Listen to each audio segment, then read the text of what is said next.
and welcome back to the DoneDeal YouTube channel. I'm David OC and today we've made our way down to the Burn to enjoy some of the fabulous driving roads down here. And we are joined by the BMW 4 Series. Now this is the 2021 version, it's the G22. Now that front grille, it causes complete controversy within the industry and we're going to be talking about the styling later on. However, prices for the G22 start at about 57,000 euros. Now the opening engine comes with a 2-litre petrol. This has got an upgraded 2-litre diesel, so it's a 420D. That diesel engine comes at a cost of about an extra 500 euros, and this one has a few more extras, bringing the price from the opening balance of 57,000 euros all the way up to a tad over 60,000 euros. And actually in new car money, that's very good. So sit back, relax, enjoy the video.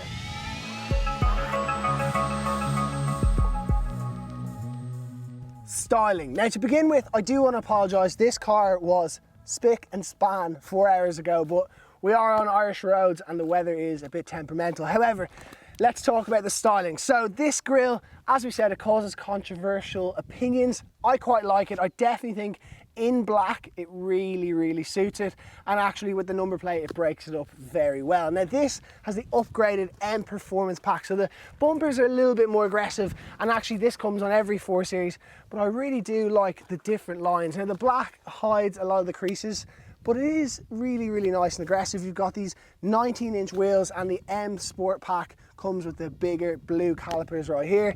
As you make your way down the side, it's all very stealth. You've got blacked out, normally where there might be chrome here, it's all blacked out.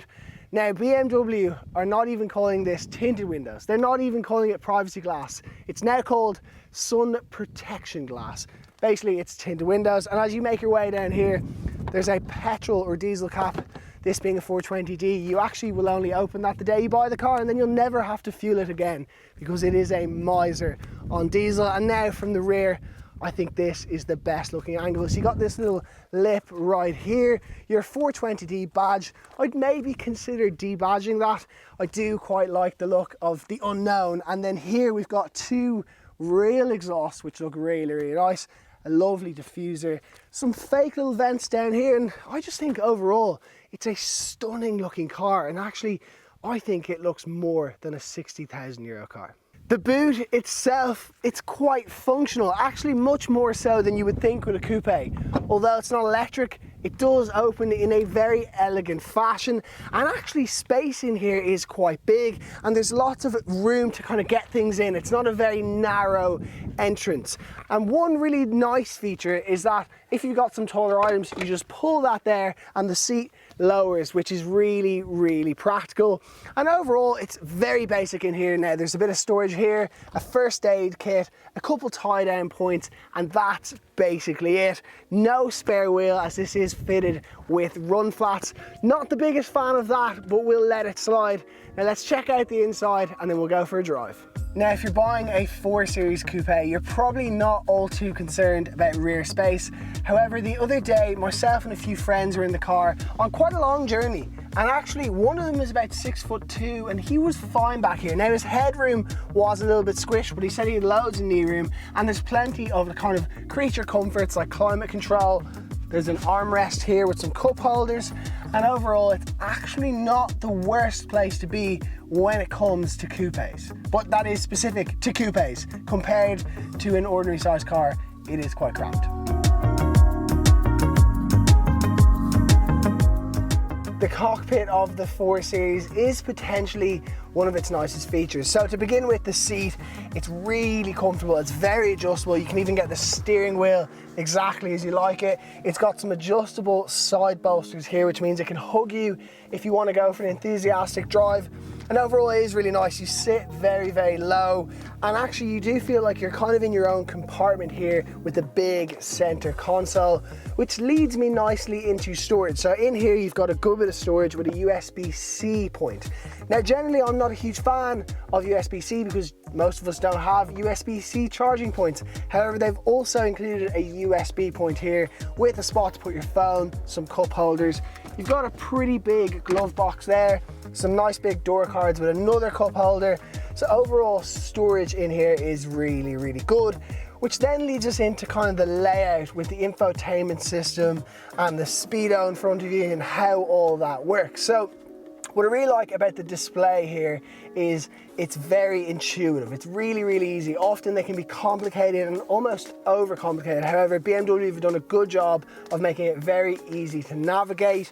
And you can actually do it using the touch screen, or you can use this swivel dial down here. Personally, I find myself using this a little bit more, but you can touch away if you please. And you will not be needing your wire for Apple CarPlay, as it does just connect up wirelessly, which is really, really nice. Then switch over to here and you've got your digital dash. Now the digital dash is really, really good. However, I think Audi maybe pips it at the post. It's a little bit brighter, a little bit easier on the eyes, but overall in here is very nice to be. One other thing worth mentioning is the climate control is all on buttons. Now I really like that, because if you want to quickly turn on the fan a little bit more, hit your electric seats, it's all there with buttons that you can push, as opposed to these swivels and swashes that we're getting in a lot of modern cars. But that's enough of me blabbering on about what it's like in here. Let's take it for a drive. So the BMW 4 Series to drive, as BMW say, the ultimate driving machine, and in fact, it is a very nice car to drive. So first of all, I want to talk about day-to-day living. So obviously this is the 2-litre diesel engine, but the 2-litre petrol is perfectly sufficient if you're doing a lot of around town driving. If you're doing that motorway mileage, this is the one. And in fact, it cruises along the motorways, and it really feels a bit like a GT car. You've got the long nose, the comfortable seating position, and actually on some of the lower end power, so if you're, let's say, going 20 or 30 kilometers per hour, you've loads of torque and it feels a lot quicker than it actually is. So it's got a 2-litre diesel engine, it's got 190 brake horsepower, which is plenty, but as I said, on that low rev, low speed range, it is very, very nippy.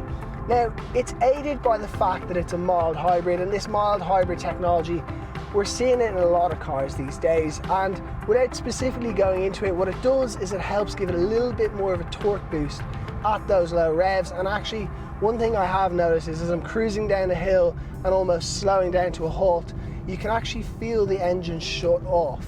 Now, the kind of trade-off to that is, when I get into a lot of cars and it's got that stop-start system that almost feels like you've stalled, I always turn that off. But because this is a mild hybrid, you actually can't turn it off, so maybe that's a negative, but is it really? Now, when it comes to driving enthusiastically, that actually matters in the 4 Series Coupé, because chances are, even if you do go for one of the diesel engines, you do like a little bit of a sporty drive. So you've got different kind of configurations down here. So you can have an Eco Pro.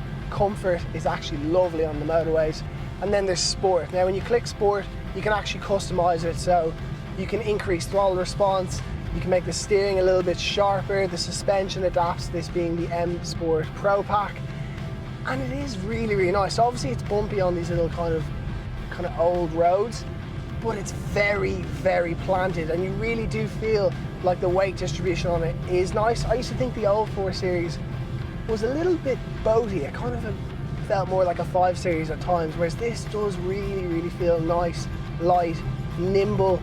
These are all kind of the buzzwords, but they are really coming to mind when I drive it. Now, one drawback is this doesn't have an LSD. So LSD is a limited slip differential, which means it helps the two wheels spin together. And without having that, what happens is, in the wet, if you put your foot down, it will send all the power a little bit more to one wheel than the other, and it spins and it becomes a little bit more twitchy. So without that, it maybe takes a little bit away from the driving experience, but not drastically, and actually you get away without it. I think the balance of the whole car actually aids that, and with a good set of tyres, you would overcome a huge amount of that, and it really is, it picks up fast. You can use these flappy paddles if you want. There's an 8-speed gearbox in it. You really don't need them though. The automatic version doing itself, it kind of takes care of itself. You can put it in sport mode, that helps too. But yeah, overall it is sublime to drive, and really, do you need more than 190 horsepower on Irish roads? Probably not.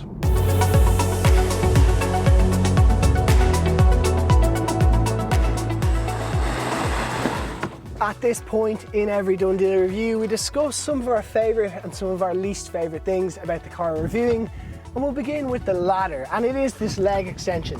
Now, whilst it's very practical for tall people, I actually have this in my own car, and I know firsthand that it is a trap for chocolate and for puff pastry from sausage rolls. Apparently, I heard. I don't know, I've never had a sausage roll. Number two is that nowadays in a lot of cars, right here you have a blind spot indicator which lets you know if there's something behind the rear pillar. However, in the BMW it's not there. And I know that's maybe nitpicking, but it is a 60,000 euro car. As annoying as these little niggles are, they are only small niggles and they're not really the end of the day. However, there is one thing on the 4 Series that really frustrated me, and that is the lane assist. Now, on roads like this, it's actually fine. If you cross the line a little bit, it's okay at the slower speeds.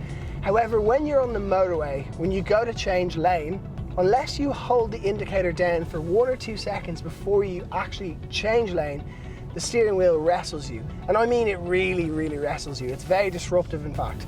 And I don't know if I like that, but the good news is you can actually just turn it right off. Now, there is a joke to be made there about the BMWs and the indicators. I couldn't have said that without saying it.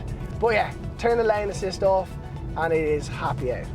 One of the cool features about the BMW 4 Series is it's got active cooling. So what that means is these vents here actually open up when the engine gets hot, cold air goes in and it cools down.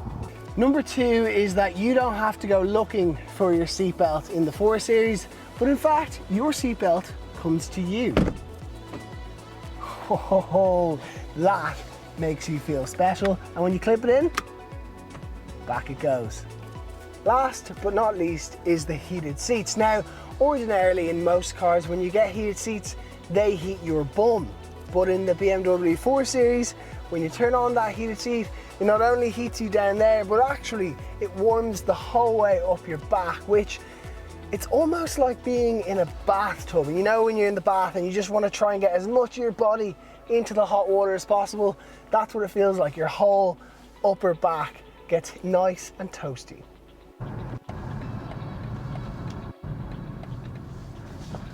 Well, there you have it. That is DoneDeal's review of the all-new BMW 4 Series. Now, its predecessor was extremely popular here in Ireland, particularly in the 420D form. So thank you so much for watching. We hope you've learned something from the review. And of course, if you're looking to buy a BMW, then hit the link on the top right-hand corner to see all of Ireland's trusted dealer network nationwide that can help you get into your next car. But for now, thank you so much for watching, and we'll see you in the next one.